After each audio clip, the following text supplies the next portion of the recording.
Copenhagen Flames underdogs to the contest. As we head into the best of one of Nuke, Dweg, all eyes on the Danes. They've got to make the opportunities happen. They've got to make it work. Underdogs to the contest, a best of one chance for upsets. It all comes down to the start. We know what it was like in our last couple of series when we were following the CIS. Now we're jumping into EU and jumping into what could be an explosion into the upper bomb site or out from ramp. Copenhagen Flames with players and defenders towards the upper bomb side. No kit and no needs to come out. Armor across the board for the CTs. Do you know what? I kind of respect this play. When you're going for such a big stack towards A, I think, Dweg, you've got to value your life. That Kevlar definitely helps, especially coming against the Glocks, right? And so with the utility pouring forward, Yabi's position. Armanek runs past. Will he find the kill? No, he can't. Nikodos will be the man to pick the first up. Quick response from G2 is to send it right down ramp. It's in fact leading the charge from back to front. G2, it was all a ploy, that fake A play. Instead, Yabi's the one getting dinked. Nikodos, he's dipping down, and G2 come right back up. Swings and roundabouts to this round. Now they're just trying to scramble them, see if they can over-rotate those CTs, and now the kills start coming in. Hunter and Nico working together. Yabi out from heaven will get away with one and the second to drop that bomb. That could pretty much secure the round. Oh no, Hunter outside kills him. Nico's found another. Nikodos in a 1v2 has peppered down the first with a USP. Hunter, lower HP, but the similar opportunity. USP, half armor, bomb in hand. He wants nothing to do with the A site. He's running straight down ramp, gonna get himself through to that B site. Planting open for those double doors, ensuring safety from single. Swings them both open, shots them back. Now Nikodos has no idea, and you mentioned, right, 5 lots of Kevlar. There's no kit. Nikodos has a 10-second stick. He has to go hunting. Oh, and Hunter's going to peek out from single door from decontamination. Nikodos just going to try and see if he can tap it, draw the fight out into the open. Hunter's going to see that he's off the bomb. The USP is going to be able to get the job done. And well, it's the cousins of Hunter and Nico to get that round over the line. 2 kills for Nico, 3 for Hunter. What a start that was for Copenhagen Flames. And G2 just bring that back. A great recovery. A fortunate one from them. I mean, you talk about the 2K from Yabi here that really opened things up, right? Hunter's so fortunate to find the trade. A warbang headshot through the metal grating. And of course, it put him in a very difficult situation. A one-on-one against Nikodos, probably one of the tenured players for the Copenhagen Flames roster. Someone you definitely don't want to be running into. However, getting the better of them here, Dweg. A little bit of a tech pause, I do believe, coming on in for both sides. G2, after winning the pistol, where do you go? You know, second round, that investment, are you going to be AK heavy? Are you going to try the SMG, maybe a pop towards A? Limitless possibilities to this round. For Copenhagen Flames coming into LAN, they're going to have Vorberg, the co-director and director of esports for Copenhagen Flames, to be the guy to help them out. Because, of course, you know, getting their players hyped and making sure they're comfortable in LAN situations is always going to be important. And when you think about some of the youngsters on this team as well. And Copenhagen Flames yet to take a loss, 2-0, same as G2. The thing you have to consider about the Danes, though, is who they've got to play. G2 today, Mouse tomorrow, and Big on Sunday. Those are some staunch matches. Oh, it's brutal, isn't it, for Copenhagen Flames? The 2-0 streak definitely going to take a bit of a beating. Whether that's for the better or for the worse, we'll have to wait and see. Nice shot from Hooksy to open things up, though. It's Nico to fall to the Deagle.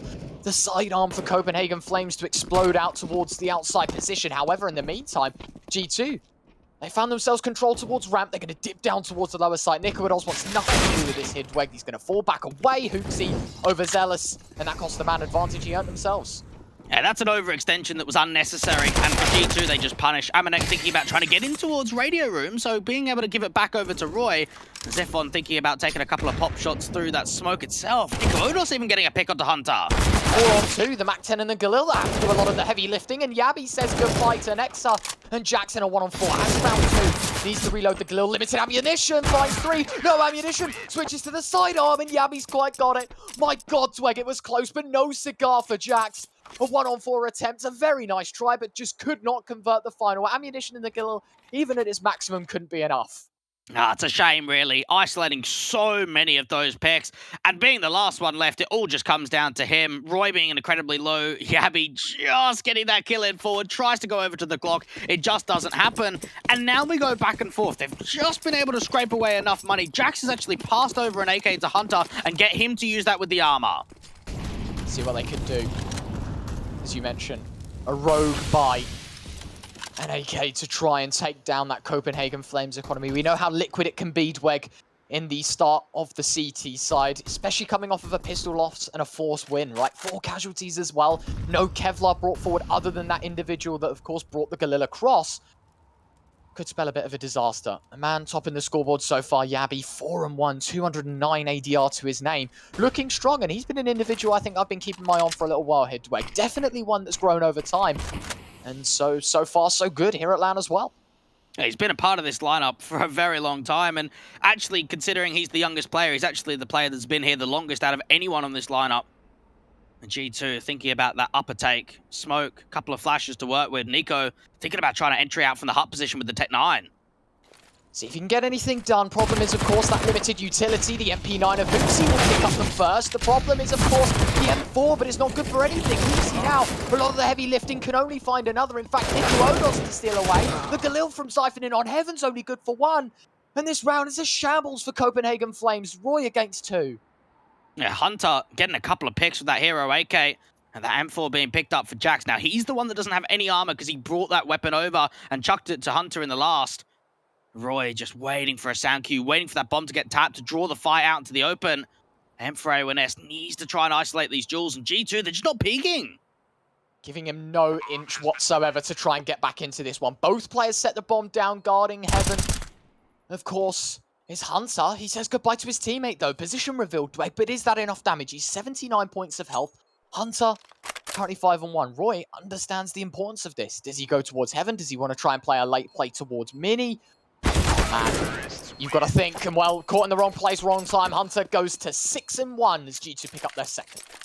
It's such a sick bait there for G2. Just the way that Jax peeks, because normally in a 2v1, you peek on each other's contact, you swing together. And because Jax fell and Hunter wasn't seen, Roy just thinks, okay, he's one of the vent players. Maybe he's Hut, maybe he's Squeak Door. There's a wraparound play. Whatever it is, he can't be behind the default silos. And back and forth we continue. Copenhagen Flames, they can't afford to get off to a slow start against FPX. 6 rounds on their CT side in that first half. 5 rounds in the first half on the T side on Overpass against Aura. They've always been on the back foot, always been trying to come back into their games. Well, last time G2 played Nuke, they started on the CT side and ended the half 11-4 Dweg on that CT side. They start on the T this time, but so far, Impact has been at a maximum. You think their round success sliced in half, the second force by brought back by the Danes. Quick to be retrieved again by G2 and set to be in control as Hunter finds the opener with a MAC-10. That's all about the opening kill. Slow it down, bait in mistakes. Couple of players out to double doors and radio. All comes down to the crossfire from Roy and Zephon. Just see if they can manage anything, because there's going to be a lot of G2 players coming. Good read. Even Odos is going to join them at lower. That information play works out quite nicely, but the thing is, it's all off of a hunch way. We haven't seen overzealousness or over-aggression from Copenhagen Flames. It has merely just been this setup. They have a feeling. They go with their gut, and the gut's correct. Armanetto trying to peek in, can't find it. It's pick up the first. Needs to go huge. Good damage to Nexa. Can't convert. Hunter in the meantime slicing one down with the SMG. Odos now knows there's a player on the flip side. Does drop the bomb. Looking for a second. Does connect. And well, this round gets interesting because the damage has been there. A 1-on-2. Nico will shut him down. But man, 3 kills on the force again for Copenhagen Flames. Keeping things competitive financially. Yeah, they are, but they aren't. When you continue going back and forth, you want to be converting those rounds. So when you think about the damage you've done, you could be relatively happy knowing that Odos was in a 1v4 and that round really wasn't going to be winnable at all. Isolating some further picks. Won't see much money, much investment coming into the next. And for Copenhagen Flames, they had the long way around to getting into this position. They had to go through the second open qualifier, beating Vizsla in those semi-finals, then facing off against Fiend, another team in the event, got a 2-1 victory in that best of 3. And G2, on the other hand, straight invited in. Don't have to mess around with the qualifiers. Of course not. 4th best team in the world. Definitely deserved of a position like this. And so far, they've proved their worth, Dweg. 2-0, as you mentioned. They are the top dogs to their group. Alongside the Flames as well. So a king must be dethroned at the end of this matchup. And that's definitely the storyline both teams want to continue. To top their group, to be undefeated.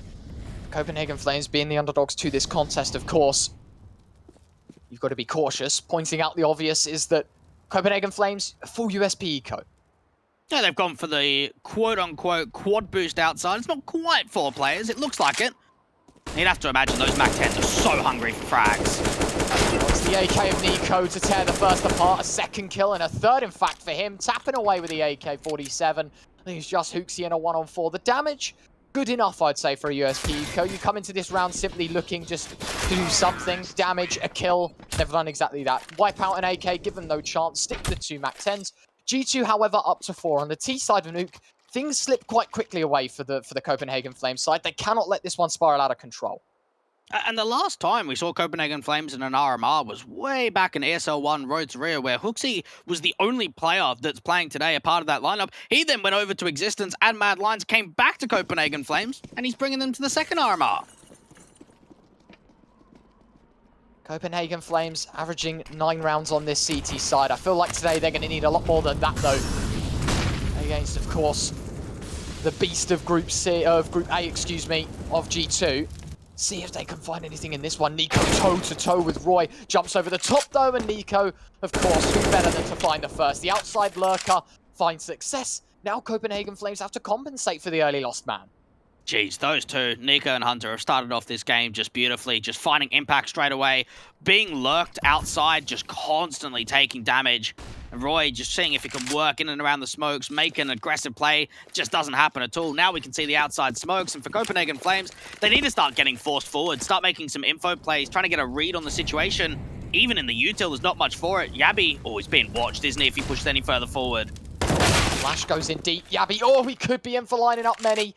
Can't even do so much damage. It's Hunter that takes a team shot to the chest that does 9 points of health. Hooksy and Siphon, however, to even out the numbers, to lay things flat here, Dweg. It's a 3-on-3, 45 seconds, but of course, who better than Hunter to pick up the job of trying to take G2 to a 5th as he finds his first in the round. The execute is in. Oh, that's the right click, not the left click. Still gets away with a monumental amount of damage. He does down to 9 for Armanek. Now in a 1-on-2, Siphon can't quite convert to Nexa and threat neutralized, but man, that got close in the middle there.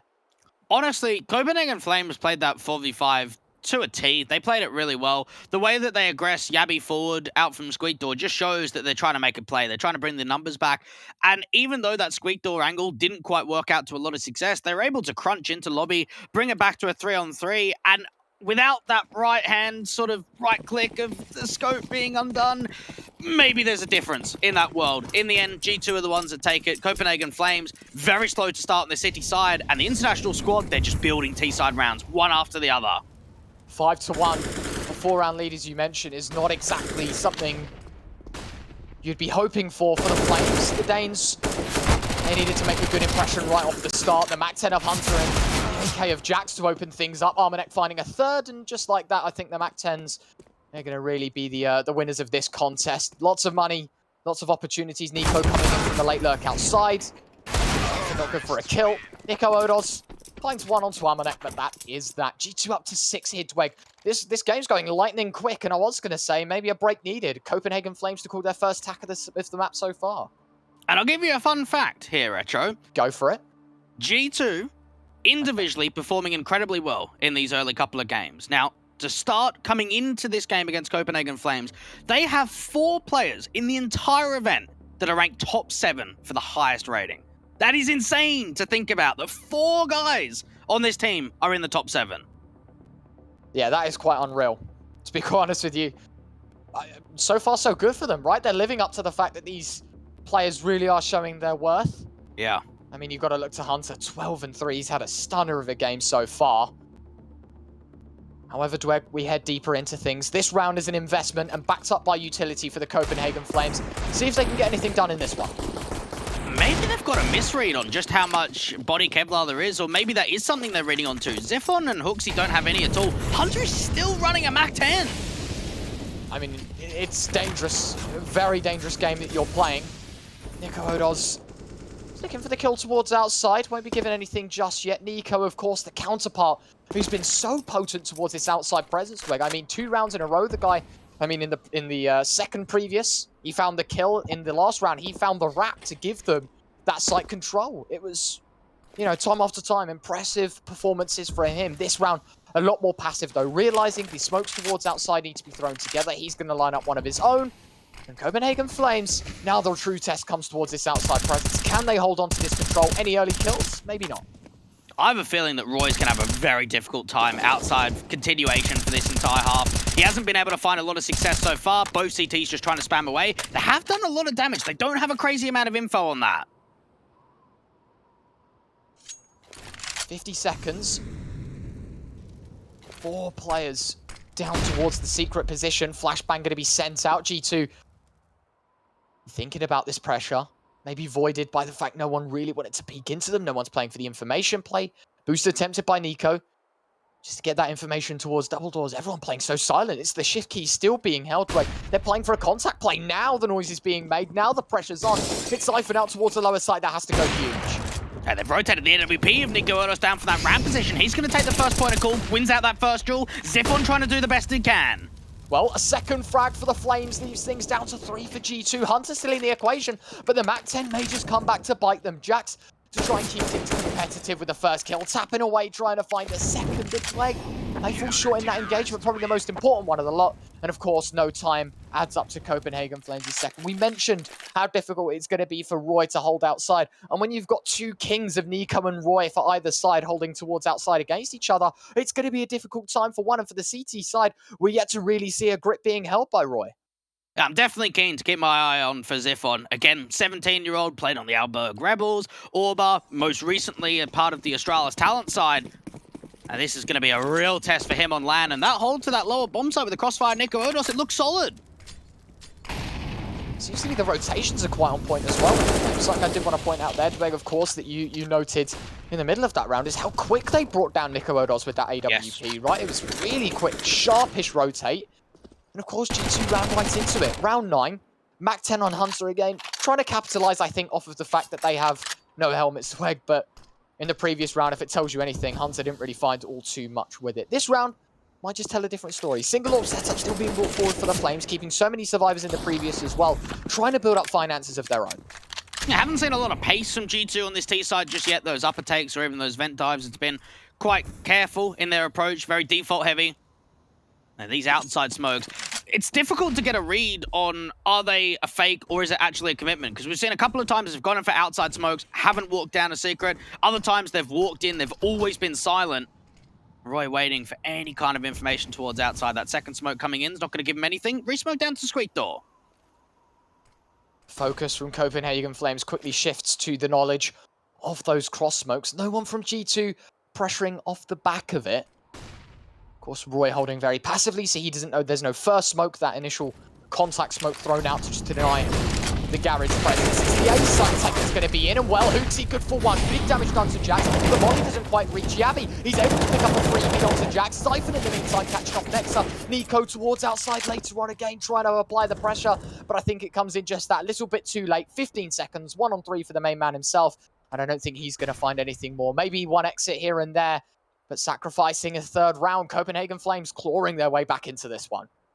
And just poor clearance from the entry site pass from G2. That hut position not really being looked at, is it? You can see the molly that went down, and even for Yabby, he's just working himself around it. Jax is out there on the site getting hammered by some of the counter utility with the flashes, not being able to see that position, not making it easy for Yabby to fall. And G2 taking their tactical timeout relatively early on in this first half, realizing money's starting to get light. We're giving it into Copenhagen Flames. Let's end it now. Mental reset into this one. And as we talked about, right, Hunter really has been a star performer. Jax as well has been putting up big numbers. Obviously, Nico is the guy all eyes turn to when you talk about G2. Has had some unreal performances, right, in not even just in this roster. Back in Mouse, we talk about some really ridiculous stuff from him, prospering into his own playstyle, his own physique. Hunter, 12-4 though, 113 ADR, excuse me. Looking sharpish here for G2. Problem is, of course, you've given Copenhagen Flames a way back into this one. Trying to call that timeout to cut it off. And now it just comes down to what is the play, what is the counter-action for G2 to try and see if they can just find a slight avenue of approach back into the game. Early molly's going through from the upper bomb site. Instead, it's quite quicker towards outside with the smokes. Xiphon, he's found the opener. G2 down to 4. Nico Erdos, he's trying to hold down the smokes aggressively. Won't find anything over the top of them. That molly to go deep. Yabby Will he be flushed out from this position? He's got to be careful. If that molly spreads, he's basically dead to right. Nico, he's going to think this is clear. Head spotted. Yabby delivers a one-tap, and now G2, they all turn to this location. Yabby's just jump-spotted another few. Goes for an exit one-tap, can't quite connect, drops the molly. This is perfect positioning from Yabby. Just how quickly some of these rotates have come in just to try and back up support. G2 sandwiched into that lower bomb side. All the information being given away. They need entries, and they need them quickly. A 3-on-5, a minute to go.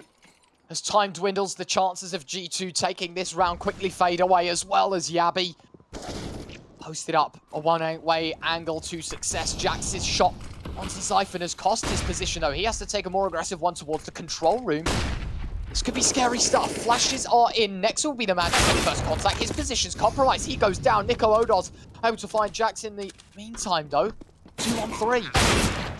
Oh, they're trying to take the fight, and indeed they win it out. Amanek even gets away with a couple of kills. And Hooksy's the last one left to rotate down for the vent position to see if he can isolate these 1v1s. Next are playing out from double doors. Is going to adjust onto the angle. Hooksy does deal with him. Down to 46. He's got to try and get onto this bomb. He doesn't have a kit, a flash, and a HG to work with. And Amanek's just playing time, waiting for that tap of the bomb, waiting to draw out the information. The fight looking to come out from Hooksy, and Amanek is playing this to perfection, just wasting so much in this. Hooksy's starting to get aggressive forward, and Amanek wins the round. What a recovery that is from G2. And just notice how the CT anchors at that lower bomb site, Retro, they're stuck like headless chickens, aren't they? They're not quite comfortable. They're not quite holding their own. And instead, they just get opened up.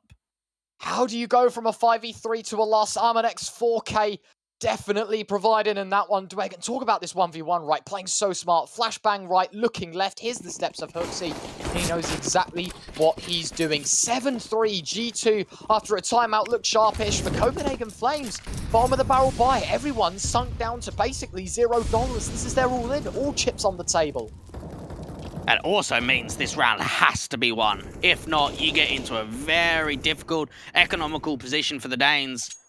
And G2, they're expecting some info plays. They're expecting some aggression. Oh, you're kidding. That's just a straight spam through Squeak Door. Hunter gifted his 13th frag so far of the half. Nico Odos patiently abiding his time on that ramp angle. Problem is, G2 probably aren't going to be focusing on that with that early kill towards A. They know they have to make that rotate. Hunter, still aware for the over-aggressive approach Copenhagen Flames might take, but not as over-aggressive maybe as they would have anticipated. Zyphon, he's going to be dipping in. That's the bomb dropped as well. Amanek to face into the jaws of the fam. That's good for the damage. Nico Odos now has to hold on. Going to dip away. Doesn't decide to face with the AWP. Drops towards the lower parts of ramp. And G2, I think, got away with daylight robbery there. Imagine if that ult picked up that second frag. It just felt as if the AWP and the FAMAS was slightly on the different page, not quite in the same position to trade off one another. At least Nico Odos gets a pick and survives. No trade for G2 either. A 3-on-3. And look at the utility for G2. They've got nothing. It's into the jaws of the M4, and Hooksy lines up too. Nico, with it all to do in a 1-on-3, does have the bomb in hand, makes the vent drop. They're going to think he's faked it, and in fact, he sold it completely. He comes right back up, both players towards the lower site, 15 seconds to go. Oh, Dwayne, he could set up such a perfect post plant here. He's just got to be careful. I think they've got the read. Roy's already starting to come back into ramp. He's starting to make his way into trophy. Nico might not be aware of just how quickly that rotation can come into the lobby angle. Moving his way towards Hut. Wants to isolate this one-on-one. Does Roy come from Hut or does he come from Squeaky? His teammate of Nico Odos there to assist him. Slowly moving their way in. Nico Odos, he's going to move past. Nico, he's going to hear the molly to his left. Oh my word, he's got perfect placement here. Problem is, Dweg, bomb isn't planted for him. Copenhagen Flames, they're going to be sticking this. Roy, he's holding. Problem is, Nico has to swing. Can't quite find it. Nico Odos, sharp on the frag, and Roy, even with a 10-second defuse, he'll stick it. Copenhagen Flames up to 4. Very nice try from Nico. I think he realizes straight away when he starts that wraparound play, if you're not finding the instant connection, you've lost the round from there. Just the mistiming, just ever so slightly of not being able to get in from behind them. Massive respect into Hooksy for getting a couple of kills on the off angle to defend that upper bomb side. Nico trying to see if he can win that 1v2 clutch. At least he gets the bomb down, gives that extra cash injection with it. Even that, though, money's not great. This might have to just be a half buy. With a bomb plant, of course, it does create availability for pistols. Just a timeout called, sinking in 30-second timer. Just to give them time mentally to reset. They want to think things through. clean slate heading into round 12. They go for a forced investment. Jackson Armanek already bringing forward the AKs. Tech9 and a Deagle as well. A bit of a shaky one, right? No confirmed AWP. Not really a good amount of rifles. I mean, a Galil on Nexa isn't bad either. Problem is you're facing into a single up setup, and Copenhagen Flames even have an AK brought forward to round 12. Just knowing they're only on 1900 loss bonus and the economy for the city side is low, the potential of being able to win this round looks incredible. Might just be a pop in, another quick play. Hoopsy caught blind. He has to find the first. It's Nico Odos, his AWP, as he finds one more. The man, the myth, the legend. It's Yabby and Roy, and all of a sudden, all eyes turn to Nico. The outside lurk that's provided so much for G2 won't be able to do a thing in this round because the frontal force eliminated. Man, that is a clean round, and you got to talk about Nico Odos, a man we said to keep your eye on the AWP, 14-8. And he provides Copenhagen Flames this fifth. It's Zypher and Tanel in the last frag. And they're only in distance of 2. Problem is, Tweg, best case scenario, the CT's only can find 8. Yeah, and the protocols are on point. They've definitely been doing their homework. They play some structured CS, and rotations have been very quick over the course of this entire first half. You could see Hooksy, as soon as he sees the util coming out from Squeak Door, how quick he's communicating what's going on. Nico Erdos getting up to heaven just with a couple of kills, and then everyone else just being on point. And G2, this early streak of rounds is starting to dwindle, and their lead doesn't really feel like much of a lead anymore. Absolutely not, but I think on the T side of Nuke, they can be quite happy with the lead that they have created here, Dweg. I mean, as I said, worst case scenario for G2, they stay at 7 until the end of the half. Which, to be honest, on the T side isn't a bad thing. An ego taken by G2 into this one. Yabby realizes maybe the problems he would encounter should he overstay his welcome towards outside. Jax, in the meantime, just making noise towards ramp. Everyone just playing so passive here. Yabby, however, will break that 5v5 with a kill of his own. Dane's in a 5-on-4. They're just trying to give Nico some space with that Deagle, see if he can do some damage. Everyone else has got Glocks, and unfortunately, it is sort of wasted. There isn't a kill that presents itself onto Yabby. G2 might as well see if they can draw some more counter utilities, see if they can make Copenhagen Flames just use up as much as possible.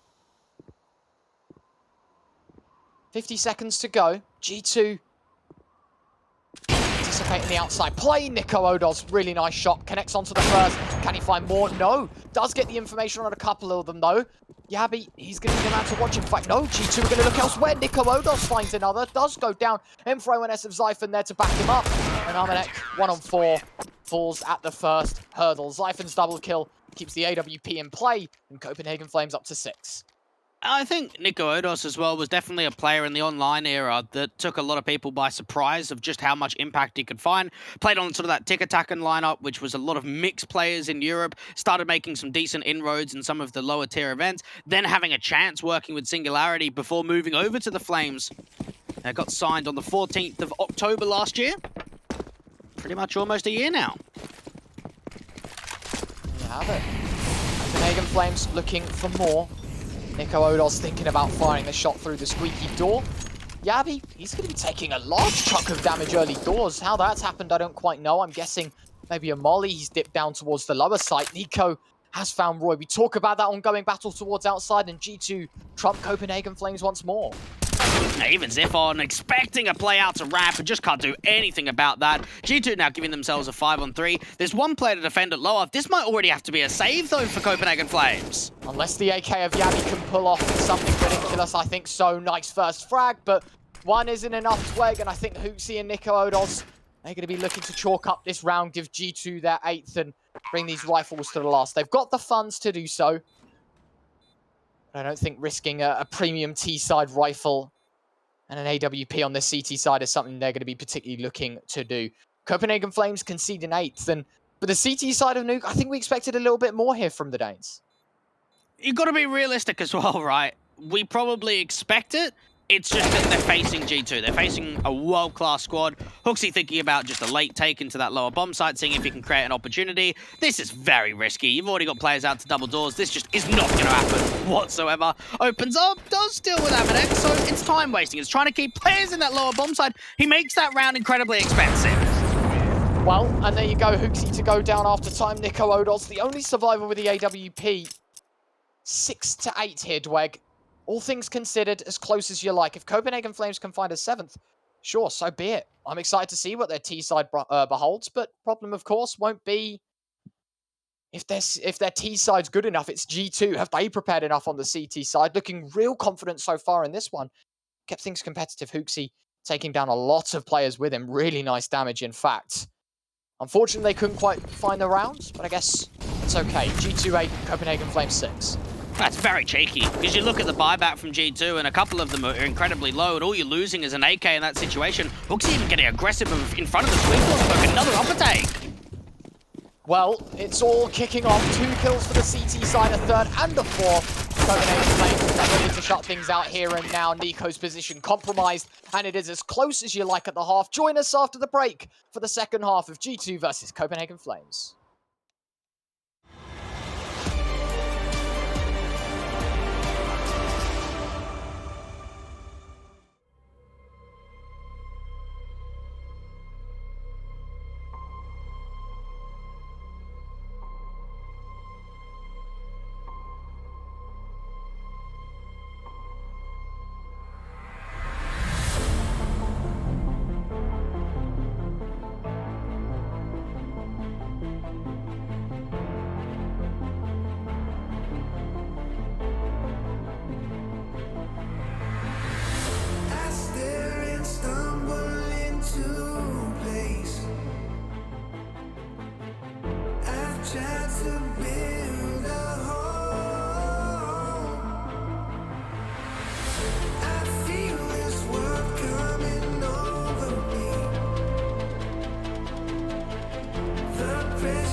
It definitely does feel as if G2 are being tested here against the Danes of Copenhagen Flames, who are putting up a decent fight, but now they move into their T side. Retro, surely things have got to get a little bit more difficult for the Danes. That's the problem, right? When you're on Nuke, such a CT-sided map that ideally you would want more rounds than 7. Copenhagen Flames, have they got anything prepped for this T side? We'll have to wait and find out. Interesting to see outside presence taken by the Glocks so far in this T pistol. Nico just playing out from Garage. Doesn't have a lot of teammates to peek on his contact. The nearest one will have to be Hunter on a rotate down from the hut position. All just comes down to a matter of timing this opening duel to be won out by the P250. Siphon to find the first. Hunter's quick reaction with the CZ is to look elsewhere. Problem is, of course, Copenhagen Flames have already escaped the initial crash where they left the crime scene. In fact, it's a second from a jumping Nico Odos. Armanek will find a trade. Roy in towards heaven. Will they anticipate this? He goes down. Oh, wow, he even takes the full damage for it. The element of surprise with him. And it's a 2-on-5. Jackson Hunter have to do it all. That CZ needs to come in tenfold to what it had to at the beginning. Yeah, Hunter's got to try and make a play, deny that bomb from going down and get the shot in straight away, turn around, but don't find the connection onto Xiphon. Zax is now the last one left to see if he can get something together. 1-on-3. No kit, no armor either here, Dweg. So chances very much are limited. The kit towards the upper site. It was on Armanek's body. So now as the time ticks away, no chance in this round. Xiphon to pick up the kill with a P250. A triple for him. Talk about that first kill towards outside. The potency that had to allow them towards the lower site and eventually won them the round. Honestly, the confidence to come through from Xiphon, because you've got to remember, these guys are going to do their homework. They're going to know that in pistol rounds, Nico's playing outside in garage. He takes a straight, raw, dry duel onto Nico, continues that momentum down to that lower bomb site, even finishing off the job. Copenhagen Flames are now an opportunity to actually get a lead. They will be up against a 4-spy. See how they fare. 3 Deagles. Hunter on a CZ as well. Armanek with that scout. Spanning towards outside. Nico won't quite connect. Flashbang. Pots to his left-hand side. Can't quite turn away in time. That allows Hooksy towards the lower side completely free. In fact, there is a player to try and meet him in the form of Nexa. He's baited out a second row takedown as well. In fact, a third. Hooksy's making all the noise in the world. Copenhagen Flames, in the meantime, making their move towards ramp. It might be a misread for the Copenhagen Flames. If they do try and see if they can keep diving these players down to the lower bomb side, eventually take ramp and then head B, they're going to be running into the trap. Hooksy, still a chance for him to move out to decontamination, back up to the vents to try and go upper. G2, lot of players at B. See how they do. Still a 5-on-5 though, Dweg. If there's anything going for G2 at the 50-second mark, it is that numbers game. We always talk about how influential a 5-on-4 is, and Copenhagen Flames yet to grasp it. Nico, Deagle in hand, can't quite connect to the first, fires off a couple more. No accuracy with the Deagle, and he's dead to right. He's stuck. Hunter will find the first. Roy to trade a second for the AK-47. Hunter CZ chiming in with one. Ending is now your position sought after, cornered by Xiphon's AK, and a 2-on-3 here. Copenhagen Flames steer ahead. Yabi's been seen and caught out to this ramp position. Easy kill coming through from Jax. Bring it back to a 2v2. This is still very winnable for the CT side. Doable. Scout and a Galil. Hands not quite yet on a premium rifle. Bomb is ticking. And no kit for that CT side. That's going to be the main element that G2 need to work on. That 10-second defuse already eating away technically at a quarter of that retake time. Jax, he's running across. He's going to try and tap the bomb, see if he can bait out a peek. Copenhagen Flames, intelligent, not going to overswing. Xiphon now knows it's clear. Nice shot from Hooksy. Does get traded. Problem is, of course, the AK to position to success. Copenhagen Flames to 9. Really good start here for the Danes. It's all about being able to capitalize now. Start building up a lead, start forcing forward. And Jax and Amanek just running out of time in that one, making it a very difficult situation to get on. And G2, when you have a look at the round difference, right? They only dropped 9 rounds in their first couple of games. 16-1 against Aura, 16-8 against Big, on Nuke, having a very solid CT side. We can expect that when the rifles come through. That's not going to happen in round 18. We'll have to wait for the next. Talk about a start for the Copenhagen Flames. This has been probably best case scenario for them on the T side. Whittling G2 down to an eco in round 18. Most probably will spell disaster for the CT side. It's the buy into round 19 I'm most interested about. Do we see that AWP setup? I mean, Ionak has the funds to do so. Should he just keep with that USP? Maybe even find a kill it or put himself in a more profitable situation. But how did G2 approach this buy round off the back of, you know, maybe a win here if they're very, very fortunate? A couple of the USPs. Chances are dim.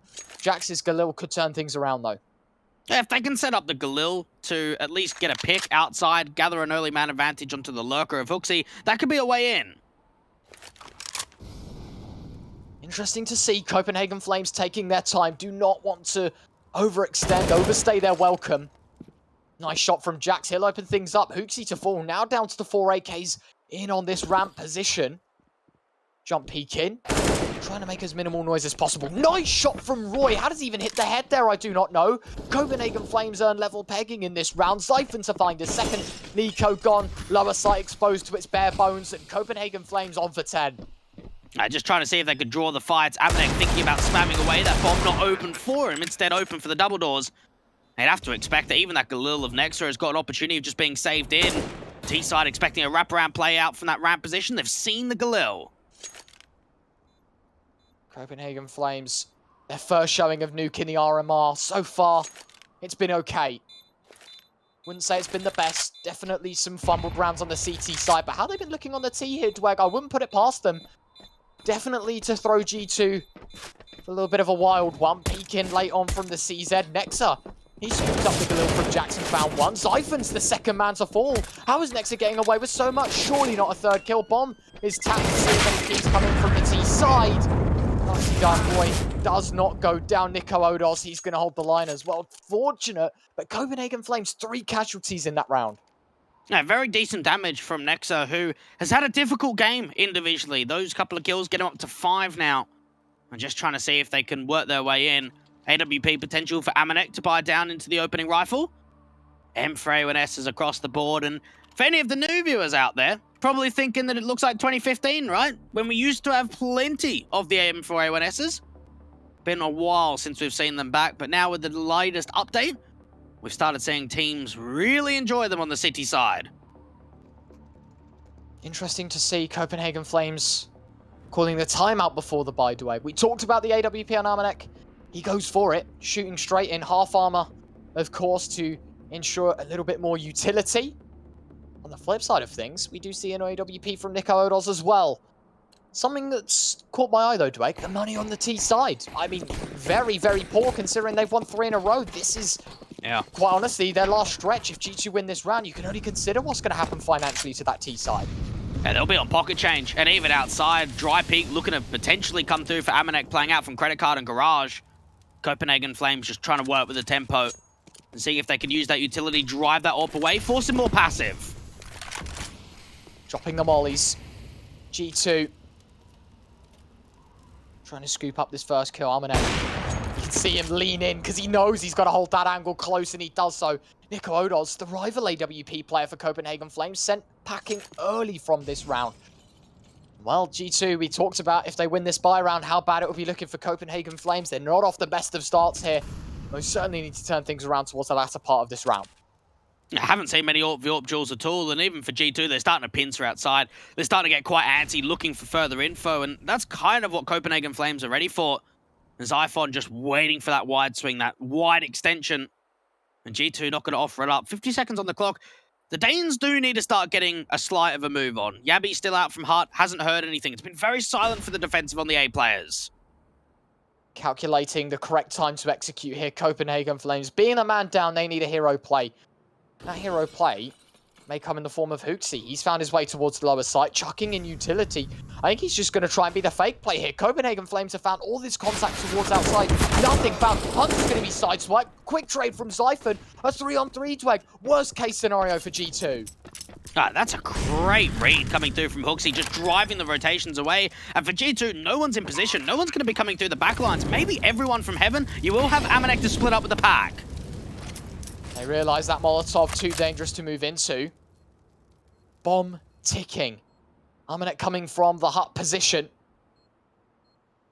From outside, moving in, tries to fire off the wall, bang, won't connect. That's the first position compromised here. G2, they've got to get a move on in this retake if they want to find success. Nico will be the first to fall. It's Hooksy's AK to find the first, and G2 have left this way too late. Copenhagen Flames, they're going to be given a freebie because of the Molly's delay towards Heaven. Cut circulation off from Nico and Nexa. And that's it. Round gone. Copenhagen Flames to 11. Oh my goodness. This is a fiery T-side.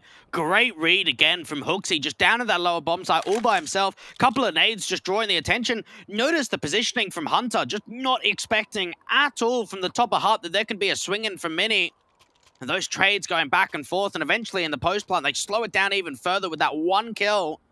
That came in from Zephon, 11 on the board now for the Flames, and they did play this map in the closed qualifier against Fiend, where they did pick it and had 10 rounds on that T side. Absolutely. Question is how they go in this one. Another investment made by G2. Only a half one, but surrounding that AWP and M4A1S, trying to give it that little bit more comfort in this round. Something to rely on, the half armor, the full armor. These players capable of picking up the rifle should it fall. The passing of the torch will be applicable in this one, Dweg. Minute and 30 to go. Plenty of time for Copenhagen Flames to work with. Interesting to see a very passive approach taken towards outside. The only round we saw action was in the previous, where the contact play was made, and from a 4-on-5, Copenhagen Flames found success. Just trying to see if they can work a mistake. Amanek outside, misses the opportunity and instantly falls to Hooksy, who could even follow up and make it a 5-on-3. That's a great opportunity outside to be able to rip it on for a couple of players. AWP dropped as well. The rest of Copenhagen Flames' focus shifts towards ramp, and well, with Zyphon finding another double molly dipped in. 5-on-2. Jackson Hunter, I think they're just going to try and retrieve the lost rifles. No point really overextending in this one. Hunter with the CZ, he's basically dead to right. Can he go down without a scratch? Well, he's good for one. Yabby to trade. Jax 1-on-4. No chance for the Eagle in this one. Trying to find the AWP. Won't quite connect on any of the shots, and that's it. Chalks up. Copenhagen Flames to 11 now, Dweg. 4 ahead of that of G2. Yeah, they're starting to really run away with the second half, and you'd have to imagine that the international squad might need a tactical timeout in the next couple of rounds. Jack's just hoping for any further economical damage. There is a player to that left-hand side of Garage. Can't quite hit that initial kill with Eagle. Copenhagen Flames getting closer and closer to victory. And this is another strong performance coming out of the Danes. Only one kill going against them on that eco. And you could just feel the pressure really starting to build now for G2 to bounce back. Poking the belly of the beast, and Amanek with a miss shot like that, of course. That was a must-hit, Dweg. You needed to hit that shot to give you an opportunity. As you mentioned, I think a great point for G2 is now to call that timeout. They bring it in, 30-second breather. They've got one more left in this matchup. Interesting to see. We were working on the CLS games this morning, Dweg, and we were commenting on the little amount of timeouts you use. The EU side really calculated in their timeouts. Getting breathers in regularly. For Copenhagen Flames, a chance mentally back to Zen. For G2, game on. This is the buy investment made, where should they lose, Copenhagen Flames more than likely sit at 14. And just picture this for a moment of G2. Last time they were on LAN was at Cologne, where they went all the way to the grand final. They beat Complexity 2-0, they beat Big 2-1, they beat Gambit 2-1, they beat Astralis 2-1 before they faced RV in the best of 5. Now coming here in the RMR, yes, they have beaten Aura and they have beaten Big, being tested really down to the max for Copenhagen Flames, a team that you would never put in that conversation. See how they go.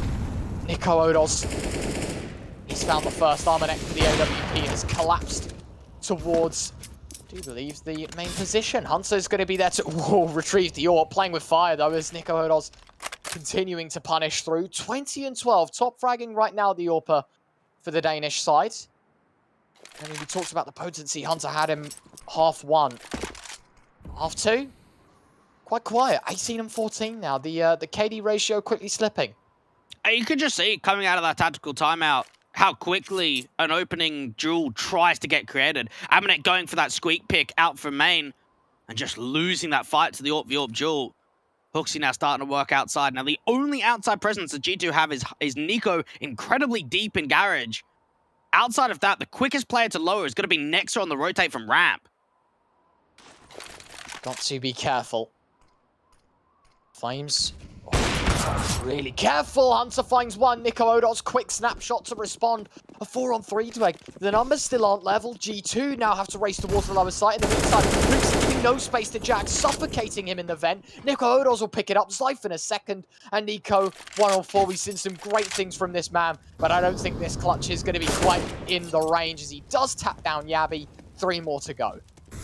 Oh my goodness. This is going to be another round coming in for Copenhagen Flames, because I don't even know if Nico backs himself in this situation in the 1v3. Just players everywhere. Bomb finally getting planted at that lower bomb site. Even an off angle coming through from Zyphon, waiting for the wrap to come in at hell. Nico. Really read into. Zyphon side swipes with the AK.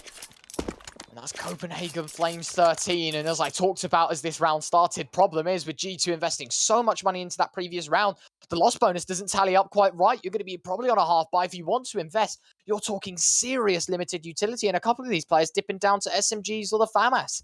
it's worrying times. G2 could be losing their first game here to Copenhagen Flames.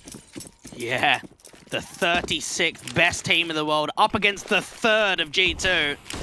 And it is getting dicey. It is getting tough for this international squad. Great AG to start off outside, but Hooksy strikes back immediately. Cheeky, corner of the smoke. He's found himself the first and take no time in towards the secret possession in the meantime. Next goes aggressive towards lobby. Lots of information gathered. Hunter's going to dip down the vent as well. G2, they're just trying to overpopulate the lower site. They think they've got the read. They are correct in doing so. Problem is, of course, they've only got the half-buy investment.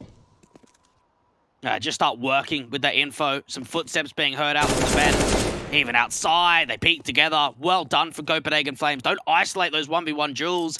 And now for the CTs, they're just getting picked apart. Down to the 3. Good tap from Amanek. He's found Hooksy as he slides down the vent ladder. Hunter looking towards heaven, anticipating Roy's positioning.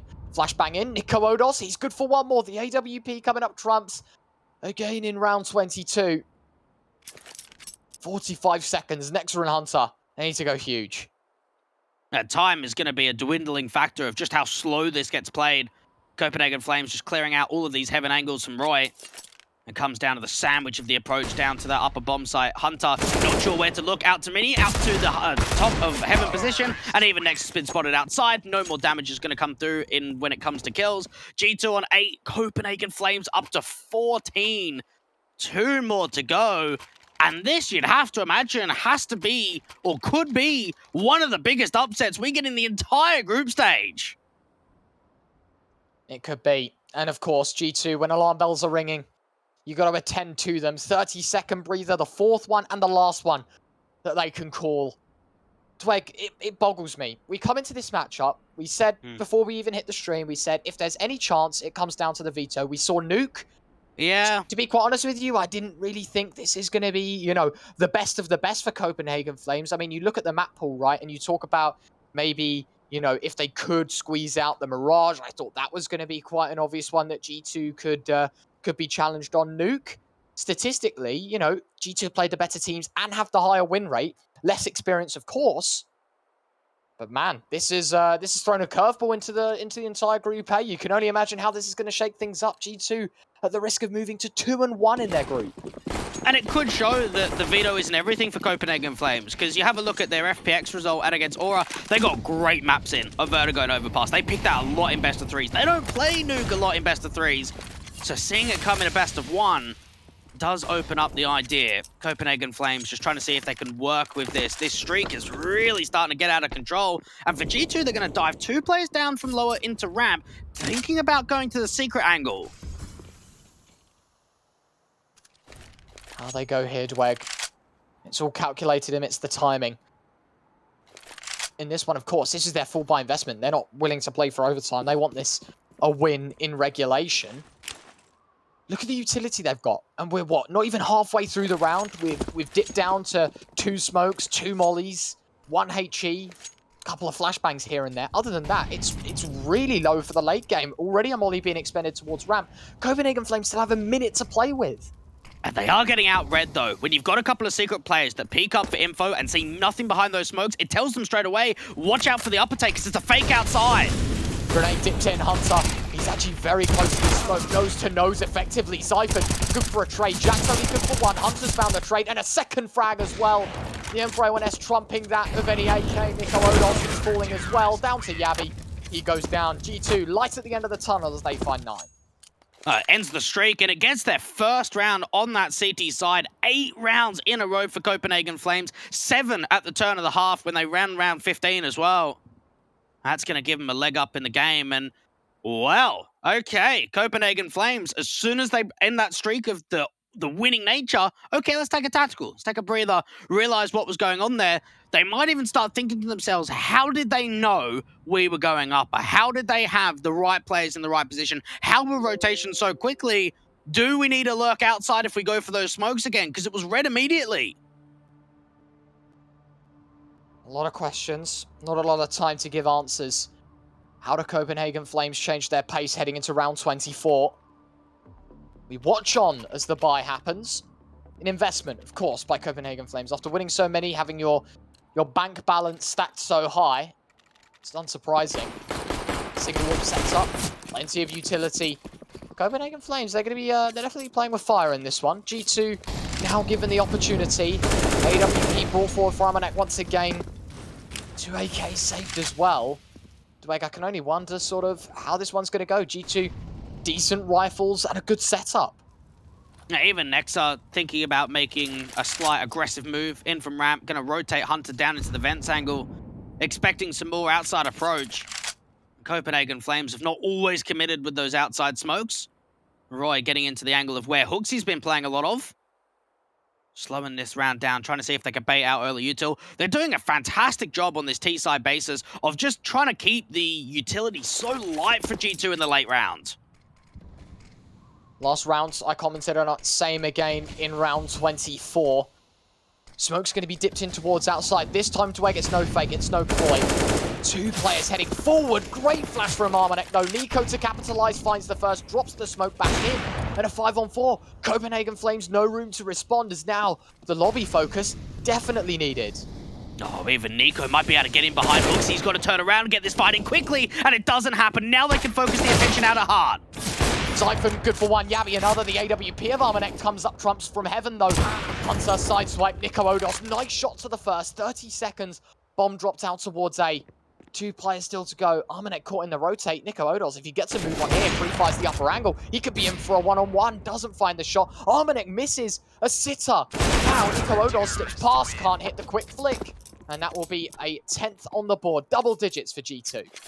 You can see Malik in the back lines there of Hunter's POV camera, getting excited, realizing where they are. Okay, they've got a couple of rounds in a row, work with the momentum, well handled. Nico, that slight adjustment, right? That risk-breaking play to move forward of the garage smoke, isolate that first pick, even follow Hooksy into the mini-wrap. And Nico Odos just not being able to get the clutch together. G2 now trying to see if they can keep the economy low for Copenhagen Flames. Yabby's even going to be on a Galil going to the next rifle. Overzealousness. I think desperation starting to settle in a little bit here, Dweg. As you mentioned, rifles aren't at a maximum. Utility isn't great either. Blind fire through the smoke. Will get swung, and Roy to find the first. Quick trade from Nexa. Zyphon goes aggressive, and a second kill on ramp. Jeez, this kid, he's looking sharp, he's looking on point, and even Yabby is waiting for that slow rotate, waiting for that position to get caught off from Hunter going down into the vents. They can slow this round down. They've got to look towards top side, work down to that lower bomb site with the bomb in from Secret. And with defenders, Nico's going to be the only one to be. Taking their time. 1 minute on the clock. Need to be careful. Nico Odos down towards this lower site, yet to break the glass, but he knows as soon as he does, it's the game given up. They know it's towards B. Yabby, as you mentioned, waiting to cut circulation, giving no regard to rotates. Hunter's going to dip down. Nico finds the first, though. Problems start to occur as the A1S comes up again. A second kill for the star player. A 2-on-3. Nico Odos, Yabby, 30 seconds to go. Your rifle are gone. Up to the sniper of Nico Odos. And I mean, his chances now minimal. His position compromised. G2 on for 11. Jeez, heartbreaking coming through for Copenhagen Flames. When you think about the way that that round goes, how they get the trades out from ramp, how Zyphon's got the confidence to move forward. Nico Odos even having a late press to see if he can get the clutch together. It's just not going to happen. Second time in a row now that he's the last one left.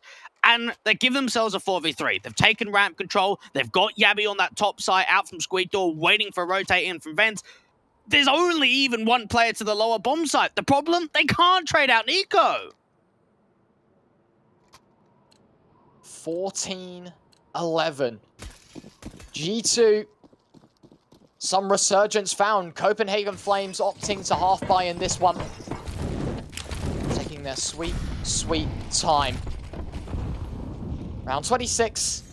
A chance maybe for the Deagles to find kills, but I don't think we expect a round win out of this one, Dweg. No, I wouldn't even expect much damage to be done, honestly. Nexa could be on for a fair bit. Tag coming through, hearing all the information. Well, Nexa has to dip away. Armanek expecting the push towards hell. Not given the time of day for that just yet. Jax to find the opener with the A1S. Minute and 15 to go. Still plenty of time. Problem is, they're forced into a position where now they've only got one direction, and that is hell. Jax, he's found one more, of course. The ace, the eco, 2 USP, 3 M4. And that is 5 on the board in the round for Jax, up to 12 G2 in arm's reach from Copenhagen Flames. Yeah, they're starting to work forward. And notice as well that in these 4 rounds that G2 have converted in a row, they haven't even offered up a bomb plant for Copenhagen Flames. So you're getting into that scenario of buy eco, buy eco, buy eco. We're not continuing to see those rifle rounds come through. Another tactical. So G2 have used 4 attacks. Copenhagen Flames have now used 4 attacks. And they realize their backs are up against the wall, even with being up by 2 rounds, even at being 14-12 in the scoreline. It feels like this game's getting taken away from them. Momentum. It's a key thing, especially on Nuke. I mean, you're watching it firsthand. G2 get a single slice of the pie. Now they want the whole thing to themselves as Copenhagen Flames sat and watched, it seems to be, for the past 4 rounds or so as G2, time after time, they've been in the forefront. 14-12, 2 rounds away here, Dweg. Things are getting interesting. Real suspense being built up towards the closing marks. Could see a full 30 rounds should G2 take this one, because I would only anticipate Copenhagen Flames to sit on an eco. The early anti-rush nades of G2 are just everywhere. The same could be said for Copenhagen Flames, trying to see if they can fake an upper execution. Both teams just drawing so much util. It's the double pump. Well, Jax, he's going to have to find something. Can't connect to anything. Zyphon and Hooksy, they've found level pegging in this one. 100 double kill, yet to be rewarded with a conversion of a round. Still up in the air. Bomb set down. Nexa trying to hard flank onto Yabi. Will he anticipate this? Those spots. The gun barrel. Easy frag for Nexa. 2 on 3. AWP of Armaneka arriving towards heaven. Now Hooksy and Nico Odos, they need to go huge. Wrong time to pull out the nades. And well, the Orpa with an AK needs to find 3. It all just comes out of timing, and Nico on the other side of the smoke is going to be able to have the angle. Defuse coming through. There is a bomb plant, so there is a positive note to come in from the Danes. G2, though, they're all over them. Everyone finding impact in that round. Hunter getting a couple of kills. Everyone on rotate. Nico, Nexa, Amanek, all finding damage. 13 on the board. 1 away from tying up the scoreline. And it has been quite streaky when we think we had 9 rounds in a row at one point from Copenhagen Flames to get them up to 14. Now we're seeing 5 on the trot for G2. How much further can this comeback really come in? When can this streak end, if it will at all? 5 AKs. That bomb plant gives them the extra edge into this one, Dweg. They opt for the full investment. G2. Things have been looking mighty impressive, as you mentioned now. What, 5 in a row for the side? And well, they kick things off on the right remark. Roy, aggressive towards outside. The AK of Nico. I'll find the first, tapping away at his head. And it finds the frag. That's a start. That's what G2 need. Even moving down into that vent position from Hunter. He's getting closer to that 30 bomb. Expecting a vent dive, expecting a play down to secret. Now that Nico's gone slightly further passive out from credit card, it could be another one of these upper takes. Minute left to go. Copenhagen Flames still have decisions to be made. Problem is, Dweg, you're working from a 4-on-5. We know how difficult it is. The conversion rate for Copenhagen Flames in a 4-on-5 isn't the best on Nuke. Even in a 5v4, they only convert 2 of 3 statistically, which isn't exactly the best situation to be in. For now, 40 seconds. Copenhagen Flames showing some presence towards outside in the form of Hooksy. 3 players in on lobby. Is it just going to be the A split? Is Hooksy going to try and pull a Nico-esque play? Well, information gathered. That's it. His position compromised. It's now up to the front of the A push to find the frags. Oh, they're walking out. They've been successful with the first player. No one else is here to defend this upper bomb site. Has to come down to the rotators, and Hunter gets away with a couple of kills. He came up from the vent position, and now Amanek can strike out from heaven with the AWP. Slow this round down. The bomb's going to get picked up. Sif on falling. Hooksy going to go down to the lower bomb site. Got to get it planted immediately. 5-4 does have the time. Problem is, hot on their heels comes G2 running right in. Hooksy doesn't... Oh, he does, in fact, find the first and the last bullet. 2 more to go. Problem is, overwhelming aggression towards heaven. G2, 6 in a row, Dweg. It's 14 apiece. We go the distance. It's a full 30-round game. The question is, at this point, it's not G2. Can they make the comeback? It's Copenhagen Flames. Can they find at least 1 to survive in regulation? Oh, this is really heating up. G2 starting to really come alive. And you saw in that round the way that Copenhagen Flames, yeah, they got spotted outside on that lurk. Nico and Garage saw that information. And you think to yourself, okay, here's the walkout. They're coming through from Squeak Door. They're looking to see if they can commit to upper. They win that first fight on Yabby straight away. Hunter with 2 kills gets himself up to 29. And now we're tied up. 14-14. Pressure is on here for Copenhagen Flames not to choke this massive lead. Nico Odos, he takes some early damage. Most definitely the nerves at this point, right? We talk about inexperience at Landweg for the Flames. And I mean, you've got to be absolutely shaking. Even if there is no crowd, this is such a nerving point. G2, you might even be able to hear the screams from where they are and how pumped they're getting. Back-to-back success for G2 has brought them all the way back to a level standpoint. Now it's just one more round. The clinical conversion. In fact, though, a contact play towards A-Dweg, unheard of on Nuke. But of course, the one round they do it, they find success. An opening frag in the name of Copenhagen Flames.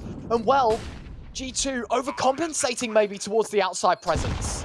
We saw they tried something very similar in the last round with the walkout from Squeak Door. They do the same, and there's no one to defend. It's so retake heavy to that upper bomb side. G2 have got to set themselves up with the nades. Taking their time, and as you mentioned, nades, key factor for the retake. Problem is, you haven't got many of them. Nexa lining up to dip one in towards the under heaven spot to try and flush out somebody. Nexa only good for the 1-for-1. Yabby's found another. Hoopsie on a masterclass of a flank may not even be needed at this point as it's all left on Hunter. A 1-on-4 and Copenhagen Flames, they return in the most clinical of situations. It is 15-14 to the Danes. And G2, a remarkable comeback to get them to 14. But one of the final hurdles, they just can't prevail. Oh, it's a well-done execution to that upper side. G2 just having no idea, no information on that walk-on contact. Even in the exit kills, Hunter just doing as much as he can, trying to just stay alive. Copenhagen Flames up to 15. One more will do the job. And that just shows how important it is to get a massive lead, even if you can start bottling it for a moment. There's a way back in, and it's right here in round 30. It has to be a win from G2 if we want to see overtime, Dweg. Has to be. Anything but. Man, that must be a pressure reliever, to say the least, for Copenhagen Flames, right? Yes, the game is not over. Boy, is that a round to win, though. 1:30. Taking things slow again here, the Flames. They don't want to risk anything. They dip in a couple of bits of utility towards the upper side. Problem is, they've shifted their focus towards ramp. Armanek finds the first. Nexa up close. Jax has found a second elsewhere, though, and it looks like it's going to overtime. Nexa finds one more. Nico Odos, he collects back for 2, though. Hooksy with a third, Dweg. What's gone on? Oh my goodness, they may have just been able to recover this. Hunter coming down out from observation needs to find some instant connections. His teammate of Nico's going to be slow to rotate, and actually he's starting to move away. Problem is the low HP players of Copenhagen Flames. Door swung open. Hunter won't spot a thing. The bomb is stuck, though. A 2-on-2. He's pinned in towards the silo position. Nico Odos, a 1-on-2. One for the ages. Molly going to be dipped in towards Dark. Do they expect him to be here? The wallbang yet to be attempted. Spots the leg. He now knows there's going to be a player coming from control. Just about tucking away. Playing the one-on-ones here. 20. Time's ticking. Already halfway gone, and Hunter finds it. We go the distance. We go to overtime. And G2, they're not happy. They're not content with 15. They want more. What a result coming through, and G2 being pushed to the absolute limits. Copenhagen Flames just not quite getting the job done. It looked like a recovery was going to be coming out. It looked like an opportunity was going to be to close, but we go to overtime and we come back after the break.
Now, we may have seen Mousesports win their game, and big as well. What we haven't seen is the victors between Copenhagen Flames and G2. We go into overtime, where things really start to heat up. A 14-8 lead at one point, and now we're here. More than 30 rounds of Counter-Strike play to determine the winner of this matchup. We talk about Nuke being a bit of an interesting one for the Flames. Man, do they look strong on it. Having said that, G2, a resurgence, a flashbang to kick things off. And it's Yabby on the spin that finds the first. Jax now from Heaven has the support. Beautiful utility coming through. At least Nico's able to find that first pick, and he's got a teammate with him towards that lower bomb side. Copenhagen Flames, they're looking like they want to go back to upper. They're going to run straight up the ladder. They bamboozled G2 into thinking it's the B's site. 2 players caught over-rotating here, Dweg. And a 2-on-3. G2, not only do they have the number disadvantage, it's going to take time and resource to get back to where they were towards A. Even Amonek's got to wait for that smoke to start to dissipate. Some further utility could be able to time stall even further. There's a molly to work with for Hooksy. Here we go. G2 now going to make their attempt back into this one. Copenhagen Flames giving no breathing room. Nico going to drop the flashback. Peeking from Heaven has found Zyphon. Problem is a player underneath of Nico Odos. He's found another Yabby, a second Nexus Molly. Able to finish the job, but Copenhagen Flames up to 16. Dweg, I remember telling you yesterday, every time the team that loses to overtime in the first round, they always win that. Copenhagen Flames could have done it in regulation. Instead, they take 16 in OT. Armanek unavailable to save the AWP as well. That's really important to be able to hunt down, try and keep that economy low for the CT side, make sure that AWP does not get saved in. It means that the money line, if G2 can't convert in this second, makes that third round very difficult. What a piece of utility that was. What a great entry out from Yabby, looking out to that close fair position. Hunter couldn't see anything. It was completely flashed. 16-15. Copenhagen Flames ahead by 1, but of course, Dweg, you have to win 4 out of 6 to get yourself to the finish line, as you can see at the top. 1st to 19. That's how you play overtime. Copenhagen Flames. It has been very even on both sides for both parties. But that mighty, mighty comeback from G2 proves an unstoppable force on the CT side. Copenhagen Flames, in an ideal world, will be looking for 2 on this CT side. So far, half the job done. Just more to go. Oh, Nico, the timing to peek up from Seiko could be everything. The NWP's not looking at this angle. Easy picking from Nico. Getting the 5-on-4, even going to double dip. Doesn't overstay his welcome.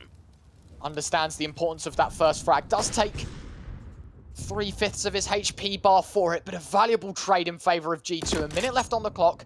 Copenhagen Flames realize outside may not be the play instead. They look towards outside. Armanek dropping the smoke in the face of the ramp players. 50 seconds to go. What do they do? Do they go towards ramp into the jaws of the AWP where they know Armanek will lie, or do they go towards A where overpopulated CTs might just get the better of them? Well, they found a lot of success with their upper take, so just go back to what works. Another one of these silent walkouts could be on the cards. Nexus sees the gun barrel, he knows what's going on, and he deals with Yabby. Smoke found, but Roy finds one back through the smoke here. Dweg, a 3-on-4, not done just yet until Jax finds the third. Hooksy and Zyphon now with it all to do, all on the plate, and well, the bomb dropped. Hooksy, AWP, good for 1, but wouldn't be surprised to see him go down, and that he shall. 16 all. G2, their response heard. And the last 3 times in overtime that G2 have gone to Nuke, they have converted victories. They haven't taken a loss in those last 3. The last time they lost when it went to overtime on Nuke was way back in April of 2020. Not looking to try and see if they can get into that position again. Okay, 16-16. It really does show in overtime just how important that opening man advantage is, and Nico, to peek up from Secret, was able to find that for them in the last. Into the third round. As I said, in an ideal world, both teams looking for a second here. Only one team can take it here on this first half. Close this smoke. Oh, it's found in 1. Hooksy, he does find the trade, so not worst case scenario here. Copenhagen Flames, numbers advantage not quite in their name, but a big spam from Hooksy and connects to the head of Hunter. It's a 4-on-3. Zyphon finds 1 more, and we're into a 2-on-4. Armanek's position revealed. Nico Odos finds Nexa. And just like that, the cookie crumbles. Hooksy with these wraps outside has just been so successful. The way that he's able to get that trade back onto Nico and then even follow up onto the Heart player. Amanek's got an individual on the other side of that smoke. That's Hooksy looking to make it a multi-frag into a 3K lead coming forward to Copenhagen Flames, going into that second half. And now moving into their CT half, you'd have to imagine this is where they'll start to feel ever so slightly more comfortable. Comfort, a huge thing, especially in overtime where things definitely aren't the greatest. Tensions are high, Dweg. Considering it's a best of one as well, there's no second or third map to fall back on. This is it. This is the deciding factor between who goes first and who goes second in Group A. Of course, with all the other matchups finished, it does get very, very dicey with these top two. Smokes going to be dipped forward. G2. Lots of utility burnt towards the early start. They've only got one smoke left here for the remaining minute 35. And even out to this ramp take, it might just be full on. Ziffel on the other side, how much damage can he do? Find that first. He doesn't realize just how much more of a ramp contact there really is. And well, Hunter, he'll find one more. Zyphon, another. Switches over to the sidearm, has to dip away. Somehow gets away with his life. Komodo's in the meantime with the AWP. Doesn't connect on the second reference, but he's done enough damage. A 4-on-2. Nico and Hunter to do it all, to deny Copenhagen Flames of map and series point. Ziffon's done such a wonderful job in overtime and in regulation in these ramp holds, just getting multi-kills, being able to stay alive in this situation. And Hunter and Co, him and Nico, trying to see if they can pull back this 2v4. They've got the time to work with, they don't have the util. 35 kills for Hunter. In an ideal world, 50-50 between the remaining two players to win them a 17th. Unreal to see how well Hunter's playing. Nico, I mean, what better man to have in this situation? 25 seconds, Dwayne, taking their sweet, sweet time. And no one's really presenting themselves. The crossfire's being locked. You've got the Heaven Wrap being watched in from Heart. Nico's clearing out all the angles. They've got to get a move on. Time is low. 10 seconds, one coming from Heaven. Yabby to find one. Hootsy the other. And Copenhagen Flames map point here on Nuke. And in turn, more or less, it's going to be top spot points for now, Dweg. 18-16. G2 need 2 in a row. What an upset this could be coming out for the Flames. You have to remember, though, they've been in this position before. They were up by a huge margin in regulation. They were up 14-8. They had the chance of closing and missed out. Even on round 30 when they were up 15-14. Can they do it again? One round is all going to make the difference. Drop in the utility. Smoke actually going to be caught out by the early molly, so they have no cross smoke. Nico jumps into the jaws of the AWP. Fortunately for him, of course, it won't catch him off. Yabby to take some early damage. They have to now throw on-the-fly smokes. Nico dips down towards the lower side, Dweg. G2, a surprising amount of control. Problem is no utility for the post-plant should they get to it. Yabby down here, out towards single door decontamination, needs to take the first shot and pull the distraction. He gets away with a couple of kills, and Roy's there to peek on the contact. They work together. They drop that bomb, and G2 are just down to 2. 2 more to find for Copenhagen Flames to pull up the biggest upset of the EU groups. Nice shot from Nexa. Down to 22 points of health, though. Still 4 more to go. A minute to set the bomb down. Hunter, nowhere to be seen. He's taking his own fight towards the hell position. Nico Odos, in the meantime, sets him to low HP. Combined, 36 points of health to find 4 fleshed out players for Copenhagen Flames. Oh, the timing! And even the bomb gets dropped. That now makes this round so much more unwinnable. Hunter has got to go the full distance. 39 kills to bring this one back. 30 seconds left on the clock. And for Copenhagen Flames, just play time, playing in around the bomb, and no one is peeking. No one is presenting the jewel. There is a Squeak Door member that Hunter is looking to try and get the read on. And Copenhagen Flames are 1 kill away from being able to do the magic to win the best of one, to keep their streak alive here in Group A. Hunter dealing with the first, not quite the second. The time just is not there at all. Can he get the bomb, bring it back to the site? It doesn't happen. 19-17. Copenhagen Flames have done the unthinkable.